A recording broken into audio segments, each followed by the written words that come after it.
আসসালামু আলাইকুম। আজকে আমি রান্না করব পটল। যে পটলটা বাচ্চারা একদমই পছন্দ করে না। শুধু পটল না, পটলের চোচা সহ আজকে আমি রান্না করব। রান্না বলতে ভর্তা করব। এই যে পটলটাকে আমি ভেজে নিব, সব কিছু দিয়ে হলুদ টলুদ দিয়ে এটা সুন্দর করে ভেজে নিব। আর এটা ভাজার পরে বাচ্চারা এত পছন্দ করে, যে বাচ্চা কখনো মানে আমার বাচ্চার কথাই বলি, যে কখনো সবজি পছন্দ করে না, সেও এই শুধু এই পটলটা দিয়ে ভাত খেয়ে ফেলছে। এমনকি আমি যে ভর্তাটা পটলের চোচাটা ভর্তা করেছি, অসাধারণ অসাধারণ। সবাই ওইটার মধ্যে দিয়ে একটু কালো জিরার ফ্লেভার আনার চেষ্টা করে, কিন্তু আমি সেই কালো জিরাটাও দিইনি। ভর্তা করার পর দেখছি অনেক টেস্ট হয়েছে। আর আমার মেয়েটা তো, বড়টা তো, সে সবজি পছন্দই করে না, কোনো রকম সবজি খাইতে চায় না। এজন্য মাঝে মাঝে একটু অন্যরকম করলে সে সুন্দর খায়। এই পটল ভাজাটা দিয়ে সে সুন্দর করে ভাত খেয়ে নিচ্ছে। এবং আমি বারবার এইভাবে নেড়ে চেড়ে পটলটাকে সুন্দর করে ভেজে নিব, অনেক সুন্দর করে।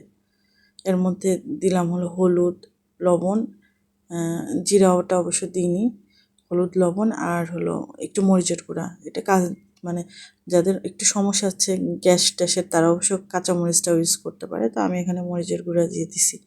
আমি রেসিপি দিচ্ছি না, এটা হলো শুধু বলতেছি আসলে যে একটু অন্যরকম করে রান্না করলে সবাই খাবারটা আসলে খায় বাচ্চারা। আমি লবণটা পরে দিলাম এই জন্য যে প্রথমে দিলে পানি ছেড়ে ফেলতো, তখন মানে একদম ক্রিস্পি ভাজাটা হইতো না। যদিও এটা চোচা ছিটে ফেলে দিছি, এটা ক্রিস্পি ভাজা হবে না, চোচা নিয়ে এই জন্য। আর চোচাটা না নেওয়ার কারণটাই হলো আমি চোচাটাকেও ভর্তা করবো, মানে আমি পটলের কোনো কিছু ফেলে দিব না আজকে। এই তো আমি এবার মরিচ দিয়ে ঢেকে, মরিচের গুঁড়া দিয়ে দিছি, এবার ঢেকে দিব। যেন ঢেকে দেওয়ার কারণে এটা যেন সিদ্ধ হয়ে যায়, আবার একটু মানে ভাজা ভাজা ভাবটা হয়ে যায়। এই তো প্রায় আমার পটলটা হয়ে গেছে। এবার আমি এটাকে তুলে রাখবো, তুলে পেঁয়াজটা, অনেকগুলো পেঁয়াজ দেবো, পেঁয়াজটা বেরেস্তা করে নেব। এবার আমার প্যানটা অনেক কালো দেখায়, ওটা কিন্তু নোংরা না, ওটা হলো কালো। মানে ওটা রান্না করতে করতে আর ওইটাতে যে কোনো ভাজি করতে এত মজা পাই, মানে কখনো আটকে ধরে না। নর্মালি তো ফ্রাই প্যান ছাড়া, মানে ননস্টিকের প্যান ছাড়া তো আটকে ধরে, তো এটা আমার ননস্টিক না, তারপরেও এই জন্য মানে এতটাই ইউজ করতে করতে ওইটা হয়ে গেছে যে ওটা ভাজি করতে খুব ভালো লাগে। এই জন্য আমি এটা কালো হয়ে যাওয়ার পরেও আমি এটাতেই সব রকম ভাজি টাজি করি। এবার আমি পেঁয়াজ দিয়ে দিব। পেঁয়াজটা মূলত বেরেস্তার মতো করে নিব, ওর মধ্যে খানিকটা অবশ্য জিরাও দিয়ে দিচ্ছি একটা ফ্লেভার আসার জন্য। আপনারা চাইলে এটা রসুন কুচিও দিতে পারেন সাথে, তাহলে ফ্লেভারটা একটু অন্যরকম আসে। আমি অবশ্যই এটাতে রসুন দেইনি, আমি জাস্ট জিরা তেল দিয়ে এটা একদম বেরেস্তা করে নেব। পেঁয়াজটা যখন একদম বাদামি হয়ে যাবে, তখন আমি আমার যে ওখানে ভেজে রাখা পটলটা এর মধ্যে দিয়ে দিব। দিয়ে আসলে নর্মালি যে আমরা সবজিগুলা খাই, ঘরে থাকার জিনিসগুলা দিয়ে যদি আমরা চাই একটু অন্যরকম করে রান্না করলে, বাচ্চারা, বিশেষ করে বড়রা তো আমরা কষ্ট হলেও যে কোনো খাবার খেয়ে নিই, কিন্তু বাচ্চাদের কাছে একটু টেস্ট বা একটু অন্যরকম টেস্ট না হলে ওরা খায় না। এই জন্য ওদের জন্যই মূলত অন্যরকম একটু করা। তো এবার আমার পেঁয়াজ বেরেস্তাটা হয়ে গেছে, আমি এর মধ্যে দিয়ে দিব আমার ভেজে রাখা পটলটা। ব্যাস হয়ে গেল। এখন একটু নেড়ে চেড়ে এটা নামিয়ে ফেলবো। এই যে এইবারই তো এটার মূল টেস্টটা, এই পেঁয়াজটা দেওয়ার পরে পটলটা, মানে পুরো পটলটাই অন্যরকম স্বাদ হয়ে যায়।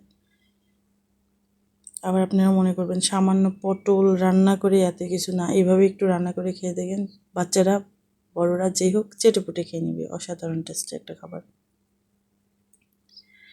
এরপর আমার পটলটা রান্না শেষ, এবার আমি দিয়ে দেবো পটলের চোচাটা। একই প্যানে আমি কিন্তু ওটা ধুয়ে নিইনি, ওর মধ্যেই দিয়েছি চোচা, সাথে খানিকটা দিব হলুদের গুঁড়া এবং লবণ দিয়ে আমি এটা ঢেকে দিয়ে সিদ্ধ এবং ভাজা ভাজা করে নেব। এটাতে ঢেকে দিলে তেলেই, আমি পানি দিয়ে সিদ্ধ করবো না, সামান্য তেল দিয়ে দেবো। আর এর মধ্যে দিয়ে দিব আমি একটু নাড়ার পরে, মানে একটু যখন এটা পানিটা ছেড়ে দিবে, ভাজা ভাজা হতে থাকবে, তখন আমি এটার মধ্যে দিয়ে দিব পেঁয়াজ। আমি খানিকটা ঢেকে দিয়ে দিয়েই রান্না করি, যে কোনো ভাজি করি। পেঁয়াজ এবং অনেকটা পরিমাণে রসুন কুচি দিয়ে দেবো আমি। রসুনটা কুচি করার কারণ, রসুনটা একটু বড় সাইজের ছিল, যেটা বলে চায়না রসুন বলে, ওইটা ছেলানোর সুবিধার্থে আমি ওইটাই ইউজ করি। দিয়ে আমি আবার ঢাকা দিয়ে দিব।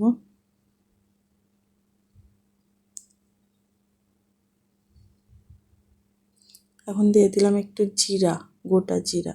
এটা ওর সাথে ভাজা ভাজা হয়ে যাবে, সুন্দর একটা ফ্লেভার আসবে এই জন্য। অনেকেই পটলের চোষার সাথে সামান্য কালো জিরা দেয় যেন কালো জিরার স্মেলটা আসে। ওটা তো অনেকটা কালো জিরা লাগে, কিন্তু এই শুধু পটলের চোচাই যে অনেক টেস্টি হয়, একবার খেয়ে দেখবেন, একবার মানে ভর্তাটা করে দেখবেন। এটা মূলত ভর্তাটা করে আমি জানি অনেকেই জানে, তারপরেও আমার তো অসাধারণ লাগে। শুধু পটলের চোচা ভর্তা হলে আমার আর অন্য কিচ্ছু দরকার নেই, এত মজার। মানে মুখে যদি রুচি না থাকে অন্তত এই ভর্তাটা করে একদিন খাবেন, ইনশাল্লাহ মুখে রুচি চলে আসবে। এই তো প্রায় হয়ে গেছে। আমি এটা তো আজকে পাটাই করব না, এটা গ্রাইন্ডারে দিয়ে দিছি। দিয়ে এটা ভর্তা করা আমার হয়ে গেছে।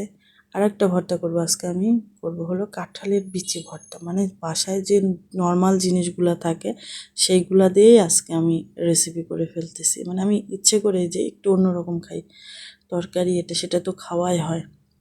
আমি পেঁয়াজ দিলাম, রসুন দিলাম এবং কাঁচামরিচ দিয়ে ওইটা ভেজে নিচ্ছি। এরপর আমি প্রেশার কুকারে কাঁঠালের বিচি সিদ্ধ করতে দিয়েছিলাম সামান্য হলুদ দিয়ে।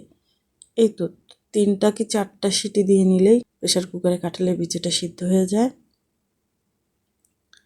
এবার আমি এটাকে আমার বাটনায় খানিকটা করে নিব, ভর্তা করে নিব।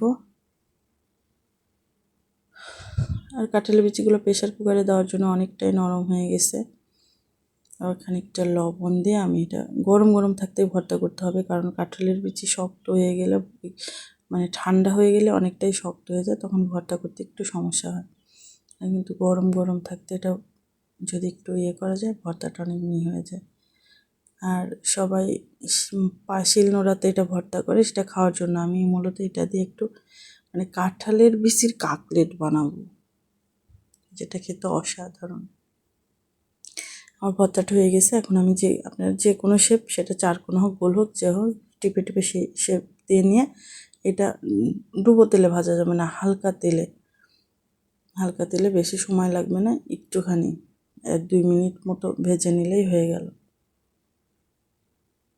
আমি সবগুলো পাল্টাই। তেল বেশি দিলে অবশ্যই ভাজাটা একটু কষ্ট হয়ে যায়, এই জন্য অল্প তেলে আমি জাস্ট, অনেকটা বিস্কিটের মতো দেখাচ্ছে।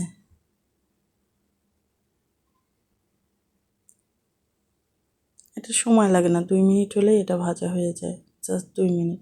তেলটাও বেশি লাগে না, জাস্ট যেন একটা ভাজা ভাজা গন্ধ হয়, এই জন্যই এই ভাজাটা করা। মূলত ভর্তা করার সময় জিরা টিরা থাকে, এই জন্য ওটার গন্ধটা অনেক সুন্দর হয়। আমার কিন্তু রান্না অলমোস্ট শেষ। আমি পারলে কেটে কেটেই ভিডিওগুলো নিতে পারতাম, বাট আমি একবারেই রান্না করছি, যে একবেলা আমি শুধু ভর্তা দিয়ে খাবো। মানে পটল ভাজি, পটলের চোচা ভর্তা, কাটলে এই ভর্তা দিয়ে খাবো বলে আমি এটা করছি, যে আমি একবারে আজকে ভর্তা দিয়ে ভাত খাবো। মানে আমি কয়েকদিন থেকে খেতে একটু কষ্ট হচ্ছিল, তো মনে হচ্ছিলো একটু ভর্তা দিয়ে খাই। মানে খাবার মনে হচ্ছে না বন্ধ করি, মানে খেয়ে যাই, এত মজা। বিশেষ করে প্রতিটা খাবার এত টেস্টি, ভর্তাগুলো তো অসাধারণ হয়েছে। একবার খেয়ে দেখবেন, না খেলে আমার বাসায় চলে আসেন, আমি করে খাওয়াবো। আল্লাহ হাফেজ।